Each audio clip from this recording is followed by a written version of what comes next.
ആ വീടിനകത്ത് നിന്നിറങ്ങി ഓടുകയാണ്.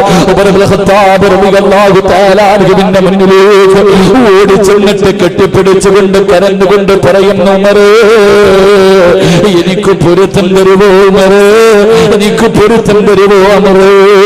നിങ്ങളെ കുറിച്ച് മോശമായി ചിന്തിച്ചു പോയി, നിങ്ങളെ കുറിച്ച് മോശമായി ചിന്തിച്ചത്, എനിക്ക് പൊരുത്തം തരണേ, നിങ്ങളുടെ പൊരുത്തമില്ലെങ്കിൽ എനിക്ക് രക്ഷപ്പെടാൻ കഴിയില്ല എന്ന് പറഞ്ഞുകൊണ്ട് ഉമർ ഇബ്നു ഖത്താബിന്റെ കൈ പിടിച്ചിട്ട് കരഞ്ഞു എന്ന ചരിത്രം പഠിപ്പിക്കുമ്പോ എന്റെ പ്രിയപ്പെട്ട മുസ്ലിമീങ്ങളോട് പറയുകയാ, അവസരം കിട്ടുന്ന സമയത്ത് മുഴുവനും മറ്റൊരു കൂടപ്പുറപ്പിന്റെ പച്ചയിറച്ചി തിന്നുന്നവരോട് എത്ര തിന്നാലും മതി വരില്ല, എത്ര ഭക്ഷണം കഴിച്ചാലും മതി വരില്ല.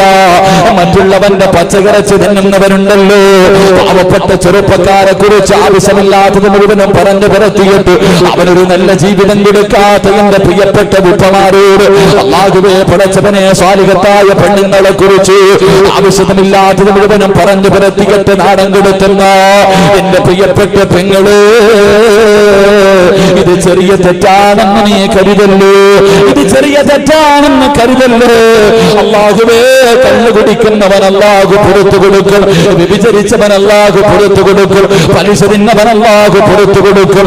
പടച്ചറപ്പേ, ശിർക്ക് ചെയ്തവന് പോലും അല്ലാഹു ഉദ്ദേശിക്കുന്നവർക്ക് പുറത്തു കൊടുക്കും, പക്ഷേ ഒരുത്തന് പുറത്തു കൊടുക്കില്ല. ഈ നാട്ടിലെ ഏറ്റവും വലിയ വൃത്തികെട്ടവനാരെന്നറിയുമോ? ഈ നാട്ടിലെ ഏറ്റവും വലിയ വൃത്തികെട്ടവനാരെന്നറിയുമോ? മഹാനായ ഇമാമുനാ സാഫി റളിയല്ലാഹു തആല അൻഹു, സാഫി റളിയല്ലാഹു തആല അൻഹുവിന്റെ ചരിത്രം പറയുകയാ, അല്ലാഹുവിന്റെ റസൂലിന്റെ വീടിനകത്തേക്ക് മഹാനായ സയ്യിദുനാ ഉമർ ഇബ്നുൽ ഖത്താബ് റളിയല്ലാഹു തആല അൻഹു അല്ലാഹുവിന്റെ പ്രവാചകന്റെ വീടിനകത്തേക്ക് കരഞ്ഞു വിളിച്ചുകൊണ്ട് ഓടി വരികയാ. അല്ലാഹുവിന്റെ റസൂലിന്റെ വീടിനകത്തേക്ക് കരഞ്ഞുകൊണ്ട് കടന്നു വരികയാണ്. അല്ലാഹുവിന്റെ റസൂൽ ചോദിച്ചു, ഉമറേ, എന്തിനാ നീ കരയുന്നത്? ആരാ നിന്നെ വേദനിപ്പിച്ചത്? ആരാ നിന്നെ വേദനിപ്പിച്ചത്? യാ റസൂലല്ലാഹ്, ഒരു ചെറുപ്പക്കാരൻ നിന്ന് കരഞ്ഞുകൊണ്ട് ദുആ ചെയ്യുകയാ. അവന്റെ കരച്ചിൽ കണ്ടിട്ട് കരഞ്ഞതാ നബിയേ. അല്ലാഹുവിന്റെ റസൂൽ അത്ഭുതമാവുകയാണ്.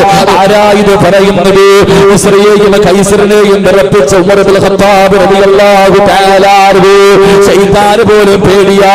ഉമർ വരുന്ന വഴിയിലൂടെ ശപിക്കപ്പെട്ടവൻ പോലും വരില്ല. ശൈത്താൻ പോലും ഉമറെന്ന് കേട്ടാലേ പേടിയാ. ആ ഉമർ ഇബ്നുൽ ഖത്താബ് റളിയല്ലാഹു തആല അൻഹു ഒരു ചെറുപ്പക്കാരന്റെ കരച്ചിൽ കണ്ടിട്ട് കരയുകയോ? അവൻ ആരാണെന്നറിയണമല്ലോ, അവനെയൊന്ന് കാണണമല്ലോ. അല്ലാഹുവിന്റെ റസൂൽ വിളിച്ചുകൊണ്ട് വരാ പറയുകയാ. അവസാനം ഉമർ ഇബ്നുൽ ഖത്താബ് റളിയല്ലാഹു തആല അൻഹു അല്ലാഹുവിന്റെ പ്രവാചകന്റെ വീടിനകത്തേക്ക് വിളിച്ചുകൊണ്ട് വരികയാണ്.